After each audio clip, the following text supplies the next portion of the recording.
How to change your nickname on IQ option. Hello guys, in today's video I'm gonna show you how to change your nickname in easy fast way.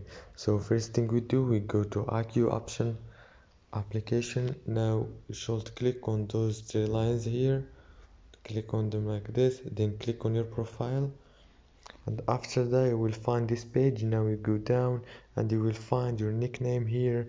You can change it just by clicking here like this, and it's gonna be changed as you can see.